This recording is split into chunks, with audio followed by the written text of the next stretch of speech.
manusia itu sehebat apapun, pada puncaknya dia akan kembali minta kepada Allah. Ya. Sekarang anak-anak kita sedang ujian. Ya. Orang jenius apapun itu berdoa dulu. Ya. Yang punya kekuatan terbaik pun ketika akan menggunakannya minta pada yang lebih kuat. Ya. Pengusaha paling kaya pun ketika akan melakukan proyek tertentu dia mohon dulu tuh, minta kemudahan. Ya. Karena itu fitrahnya. Quran surah 30 ayat ke-30. Quran surah Ar-Rum ayat 30. Faqim wajhaka lid-dini hanifa fitratallahi allati fatara an-nasa 'alaiha. Ya, silahkan. Setiap kita pasti akan menghadapkan pada kebutuhan agamanya. Karena itu fitrah. Ya, fitrah. Makanya setiap kita yang pernah hidup pasti mencari Allah. Pasti, umumnya saat sedang butuh. Nah, coba cek Quran surah kedua Al-Baqarah ayat 186. Kita akan hampir selalu dengan Quran insyaallah ya. Quran surah 2 Al-Baqarah ayat 186. Posisi paling kiri di sebelah bawah. Wa idza sa'alaka 'ibadi 'anni fa inni qarib. Dan Muhammad, jika satu kali hambaku mencari-cari aku, bertanya kepadamu, ingin mencari aku. Ya. Ini pasti itu, pasti. Setiap kita saat terlahir ke muka bumi ini pasti butuh Allah. Ya, pasti itu. Ya. Karena itu kata Allah mengatakan, kamu akan saya lawan, kamu saya berikan, kamu saya bantu. Nah, saat kita memiliki kesulitan dalam kehidupan, kita akan kembali kepada fitrah itu. Kita akan cari, ya. Kita akan temukan Allah, kita mau minta. Ya. Masya Allah. Perhatikan, bahkan saat kita memintanya, dalam fitrah kita sudah terngiang-ngiang nama itu. Tadi apa? Sifat Allah yang memberikan segala kebutuhan kita. Coba cek.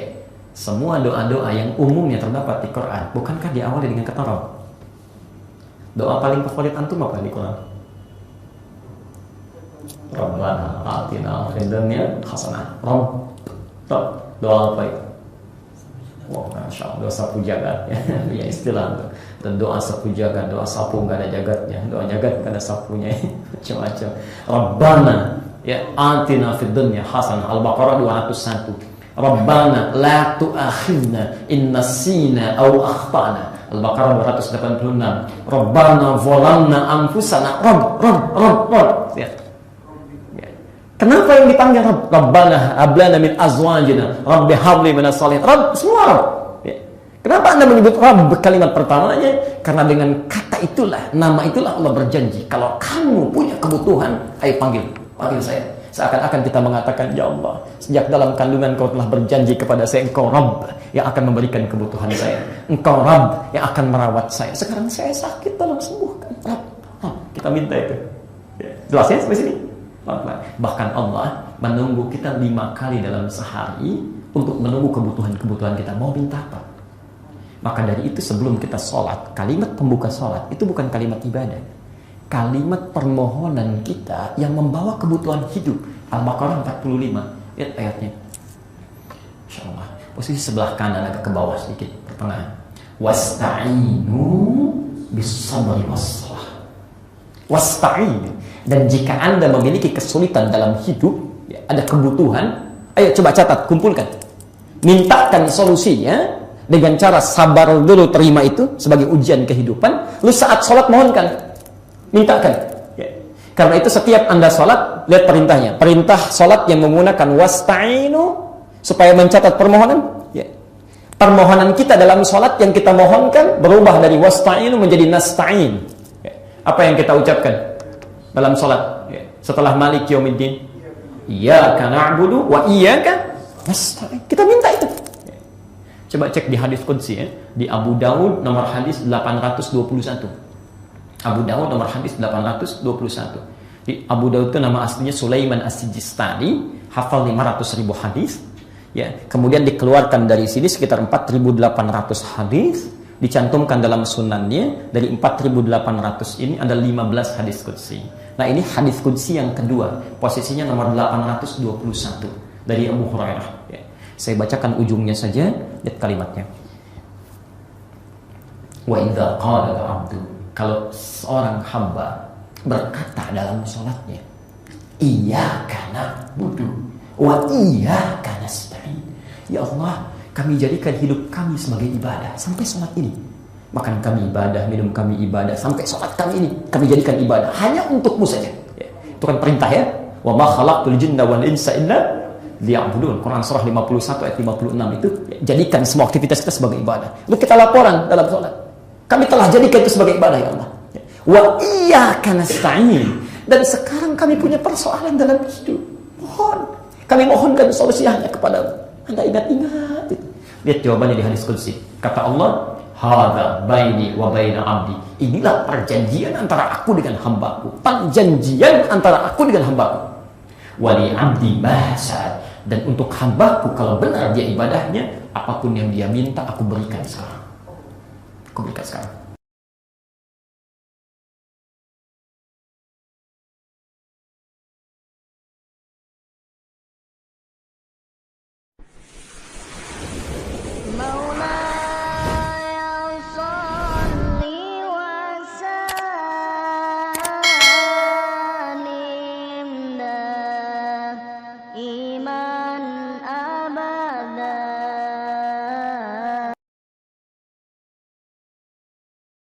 Pertanyaan mendasar kita sebagai manusia itu sebenarnya satu. Kita itu pengennya puas atau bahagia. Kalau jawaban kita adalah saya pengen puas Ustaz. Nah, kalau mencari kepuasan, tidak perlu aturan. Karena kepuasan itu bisa didapatkan dengan mudah. Sampai perkara haram pun bisa mendatangkan kepuasan. Berapa banyak orang yang berzina itu puas. Berapa banyak orang yang menyombongkan dirinya dengan kekayaan, lalu petantang-petenteng di sosial media, di media mainstream nasional, ketawa-ketawa, terbahak-bahak, puas dia. Puas. Kalau memang kita nyarinya puas itu murah, puas itu recehan. Yang terpenting kita bisa mendapatkan apa yang kita mau, puas. Tapi kalau jawaban kita bukan puas, kita pengen bahagia. Bahagia itu beda dengan kepuasan. Kebahagiaan itu sesuatu yang sifatnya eksklusif, mahal. Makanya bahagia itu sampai para ulama mengidentikan pada ayat yang pertama surat Al-Insyirah. Nanti colong dibaca, ini surat yang luar biasa. Para ulama mengatakan min alamati sa'adah fi suratil insyirah. Tanda-tanda kebahagiaan itu ada pada surat Al-Insyirah. Maka di ayat yang pertama surat Al-Insyirah itu alam nashrah laka sadrak. Bukankah kami yang melapangkan dadamu? Orang kalau sudah lapang dadanya, itulah bahagia. Dan bahagia itu menafikan depresi dan frustasi. Kalau puas, sangat mungkin dia frustasi dan depresi. Berapa banyak orang yang ketawa-ketawa, tapi dia depresi. Di balik dia ketawa, dia harus menenggak pil supaya bisa tidur. Di balik dia ketawa terbahak-bahak, kemudian dia sering menangis saja dan merasa bahwasanya dia tidak punya teman. Padahal mungkin followernya jutaan. Karena puas itu selalu berakhir dengan frustasi dan depresi. Tapi kalau bahagia enggak. Bahagia itu selalu menafikan depresi dan frustasi. Kenapa? Karena orang kalau sudah bahagia itu dilapangkan hatinya oleh Allah. Nah, kalau orang sudah dilapangkan hatinya dan dadanya oleh Allah, apa yang bisa membuatnya sedih kalau hatinya lebih besar daripada masalah yang hadir? Apa yang bisa membuatnya dia frustasi kalau jiwanya itu lebih lapang daripada problem yang dia jumpai? Tidak ada. Lah bahagia itu identik dengan keimanan. Identik dengan keimanan. Orang yang semakin beriman ketika dia terus menata keimanan dia, maka dia akan mendapatkan kebahagiaan. Bukan berarti orang yang beriman tidak punya masalah. Oh, tidak mungkin. Tidak mungkin hidup di dunia ini tidak ada masalah. Tapi dengan keiman yang dia miliki, maka dia mampu menyelesaikan satu persatu masalah yang dia jumpai ketika Allah yang akan menyelesaikan setiap persoalan yang hadir pada hidupnya. Ketika dia betul-betul memperhatikan interaksi dia dengan Allah. Makanya salah satu nasihat terindahnya Rasulullah kepada Ibnu Abbas itu apa? Ihfadillahi yahfadka. Kamu jaga Allah. Allah yang akan jagain kamu. Kalau kita pengen bedah, Allah itu menjaga kita itu artinya apa sih? Di antara maknanya para ulama itu menyampaikan salah satunya Allah yang akan menyelesaikan semua masalah-masalah yang kamu akan jumpai. Kita itu tidak bisa berdoa, ya Allah jauhkanlah masalah dari hidupku. Tidak bisa itu. Karena memang hidup itu diciptakan untuk ada masalah. Tapi yang bisa kita lakukan itu kalau berdoa itu apa? Ya Allah, kalau memang ada masalah dalam hidupku, maka jadikanlah pertolonganmu lebih besar daripada masalah yang hadir dalam hidupku. Wah, itu yang benar. Dan pertolongan itu ketika lebih besar daripada ujian itu identik kepada orang yang beriman.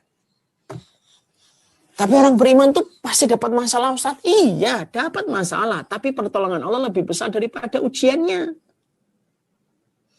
Orang kalau kemudian tidak beriman, ujiannya recehan. Tapi ujian recehan pun tidak bisa menyelesaikan. Coba kita lihat, mana negara yang paling frustasi dengan angka mati bunuh diri yang paling tinggi di negara dunia ini? Bukan Palestina, bukan Suriah. Bukan pula Yaman, negara-negara yang sedang berperang itu, yang saya sebutkan itu. Yang harusnya paling layak membuat mereka frustasi. Justru negara yang paling tinggi angka mati bunuh dirinya itu mana? Negara yang paling tinggi angka mati bunuh dirinya itu Jepang, Jerman, Korea. Loh kok bisa? Iya. Padahal teknologinya luar biasa. Betul, mereka puas, tapi mereka nggak bahagia. Makanya apa? Sedikit masalah membuat mereka itu frustasi dan depresi. Dihujat, dibully 1-2 orang, stres. Putus kontrak, stres. Semuanya bisa membuat mereka stres. Kenapa? Ujiannya recehan. Tapi karena tidak punya pertolongan dari Allah, ujian recehan itu pun menyempitkan hatinya dan dadanya. Beda dengan orang Suriah, orang Palestina. Orang Palestina, orang Suriah itu ujiannya berat. Hidupnya bergejolak dalam perang. Tapi pernah nggak kita mendengar ada satu keluarga mati bunuh diri di Palestina? Nggak pernah kita dengar berita itu. Kenapa? Padahal ujiannya berat, lebih berat daripada orang Palestina, lebih berat daripada orang Korea dan orang Jepang. Memang ujiannya berat. Tapi pertolongan Allah untuk mereka itu lebih besar daripada ujian yang Allah berikan. Itu kuncinya cuma di situ. Beriman, terus beriman. Karena pasti dengan kita jujur dan tulus dalam beriman, sampai iman kita dibenarkan oleh Allah, maka Allah akan menyelesaikan ketika kita sudah tidak punya daya dan kekuatan. Allah yang akan turun untuk menyelesaikan masalah yang kita jumpai. Nah, itulah yang kita harus mengerti. Wallahu a'lam bishawab.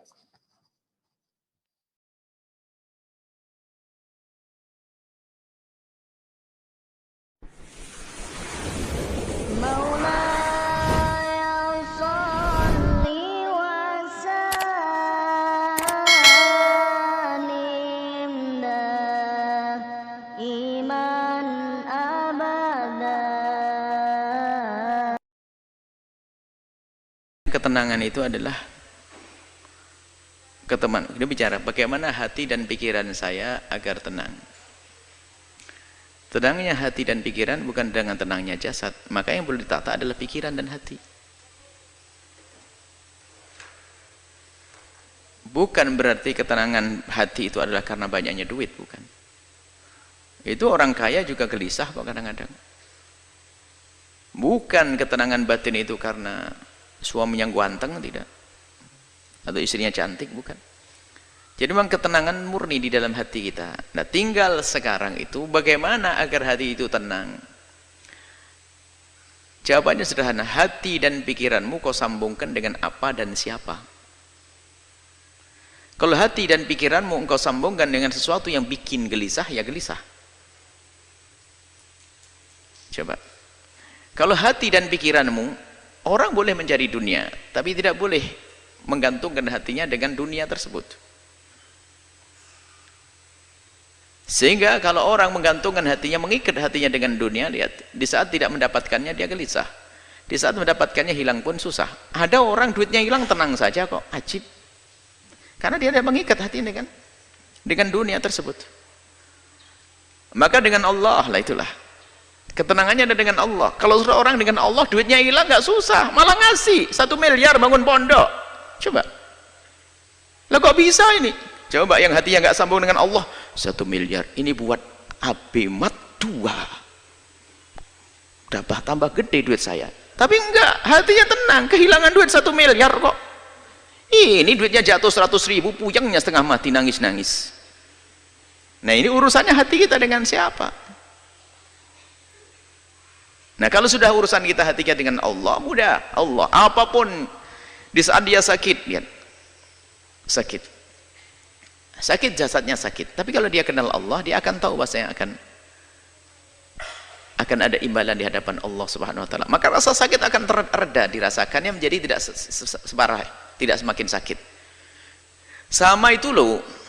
Kok jauh sekali imbalan di akhirat, kok lama banget ya. Itu saja ibu yang hamil tua nggak bisa melahirkan, bawa ke dokter ambil pisau dokter, buka perut saya. Aduh, dengan senang hati dia, sakit, lihat banyak, senang. Ada sesuatu yang lebih menyenangkan dia. Apakah dia susah? Ya enggak. Begitulah sebetulnya ujian dari Allah di dunia ini. Tergantung harapan kita tuh di mana. Sehingga ada orang tuh putus asa, bunuh diri dan sebagainya, kan orang dungu dia. Orang dungu. Mau nikah nggak jadi, bunuh diri. Utang kebanyakan, bunuh diri. Gampang banget dia. Di negeri kafir banyak bunuh diri, nggak ada iman.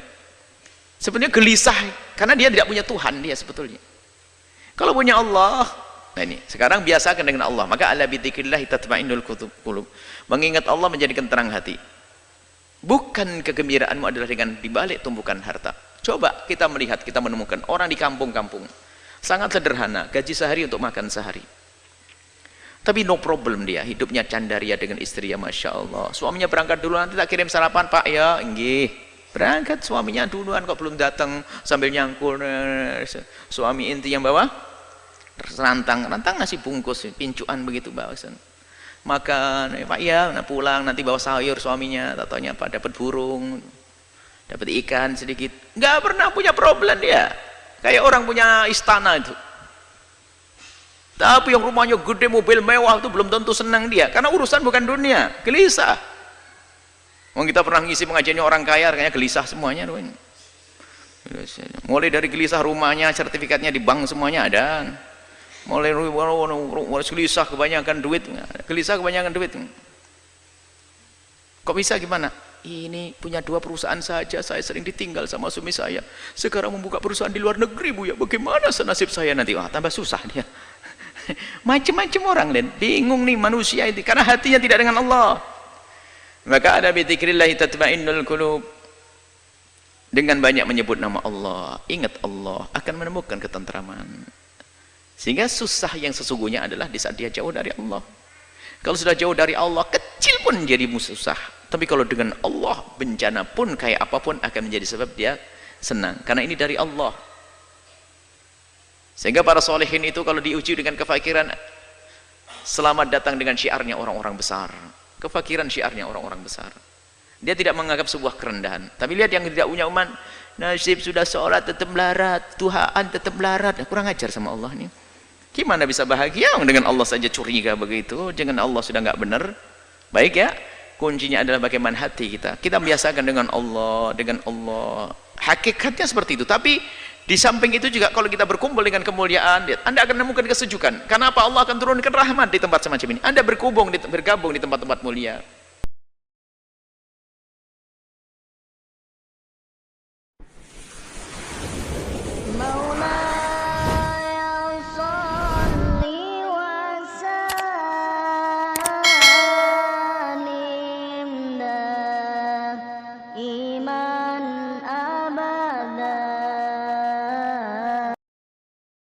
Yang tahu ya.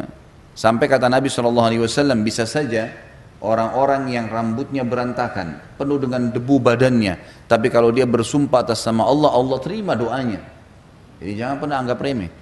Hasan Basri pernah mengajarkan kepada kita Bapak Ibu sekalian, waktu membahas masalah definisi tawadhu. Tawadhu itu merendah karena Allah. Karena kata Nabi SAW, man tawadhu lillah rafa'ahullah. Siapa yang merendah karena Allah, Allah akan tinggikan derajatnya. Lalu para ulama waktu itu di Irak ngumpul, di kota Basra ngumpul. Biasanya para ulama ini mendiskusikan tentang hal-hal yang mungkin ada masalah sedang dihadapin, atau sebuah poin mungkin bagi orang awam tidak terlalu penting, tapi bagi para ulama penting. Waktu itu mereka sedang membahas apa definisi tawadhu. Apa sih tawadhu itu? Maka para ulama masing-masing berikan definisi. Hasan Basri diam, rahimahullah. Kemudian tiba-tiba selesai semua membahas, lalu mereka mengatakan, wahai Imam Hasan Basri, apa pendapat anda tentang masalah ini?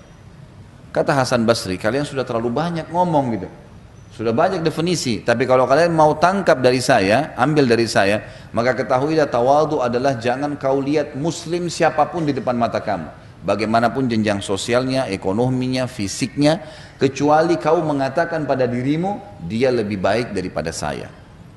Maka secara otomatis kita akan merendah. Dan merendah ini akan membawa kepada ikhlas, tidak akan riak, gitu kan. Biasanya orang riak karena dia merasa lebih hebat dari orang lain, maka dia menceritakan lah, gitu kan. Maka ini ada hubungannya. Bagaimana kita merendah, jangan sampai kita menganggap kita lebih baik daripada orang lain. Dan ini masuk dalam poin ketiga. Untuk ikhlas adalah seseorang selalu merendah, merasa dirinya kurang dibandingkan orang lain dari sisi ibadah. Kata Umar radhiyallahu anhu, kalau seandainya kau melihat seseorang yang lebih tua, maka katakanlah orang ini lebih dulu hidup dari saya, maka amalnya lebih banyak. Dan kalau kau lihat orang yang lebih muda, maka katakanlah anak orang ini masih lebih muda, dosanya masih lebih sedikit daripada saya. Otomatis kita tidak akan merasa lebih dari orang lain. Orang lebih tua, kita merasa bahwasanya orang ini lebih dulu hidup, berarti lebih banyak amalnya. Yang lebih muda, berarti lebih sedikit dosanya daripada saya. Sehingga kita terus merendah. Makanya kiat ikhlas juga ini adalah merendah, tawadhu. Kita harus merendah, jangan merasa lebih hebat dari orang lain. Ada orang begitu subhanallah, dalam para penuntut ilmu, syaitan masuk di pintu itu, merasa dirinya lebih hebat dari orang lain, gitu kan, sehingga berat untuk belajar, mau dengar ceramahnya orang lain aja nggak bisa, gitu. Subhanallah, saya lihat sendiri guru-guru kami dulu di Madinah, sampai saya ambil pelajaran dari mereka. Ada satu syekh dulu namanya Syekh Atiyah, salah satu ulama Masjid Nabawi, sudah meninggal rahimahullah. Beliau terkenal sekali dengan pemahaman fikihnya. Jadi kadang-kadang teman-teman mahasiswa ini pada ngumpul di majelis itu, gitu. Kalau kami lagi duduk, kami lihat sendiri tuh, ada syekh-syekh sudah doktor ya, sudah ngajar, sudah dosen, bisa dikatakan guru besar di kampus, duduk dalam majelis bersama kami, duduk belajar. Mereka tidak merasa malu duduk bersebelahan dengan muridnya, kalau memang dianggap itu manfaat. Jadi luar biasa gitu. Mereka merendah ya, mereka merendah. Maka ini poin yang juga ya, harus dijaga.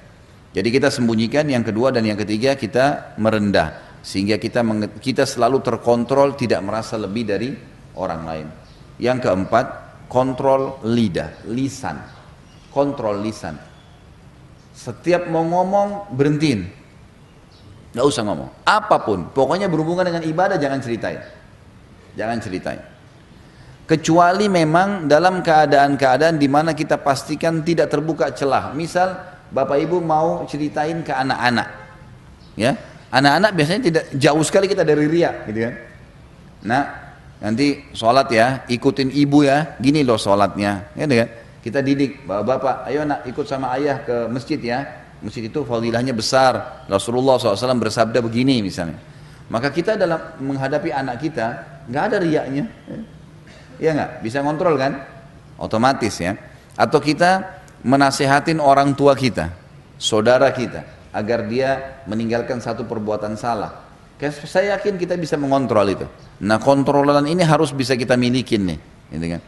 Sebagaimana kita kalau nasihatin anak karena kita sayang dengan dia, maka kalau kita bisa mengontrol itu untuk semua muslim, maka positif, nggak ada masalah, gitu kan. Karena ada memang firman Allah Subhanahu wa taala, fa amma bi ni'mati rabbika fahaddits. Kalau nikmat Tuhanmu boleh kamu bahasakan, hai Muhammad, Nabi Muhammad SAW. Ulama tafsir mengatakan kalau ada seseorang yang kalau dia sampaikan pengalaman dia bisa memberikan manfaat dan dia bisa mengontrol riya, tidak masuk dalam riya yang dilarang. Tapi ini memang butuh ilmu iman yang kuat ya. Dia bisa memberikan gambaran-gambaran pengalaman-pengalaman dia yang memang tidak diikuti oleh riya. Jadi jangan juga Bapak Ibu langsung menvonis kalau ada orang yang menceritakan pengalaman dia lalu dianggap orang ini berarti buruk. Enggak. Bisa saja mungkin dia sudah sampai pada level itu. Memang dia bisa mengontrol sebagaimana dia nasihatin anaknya, gitu kan.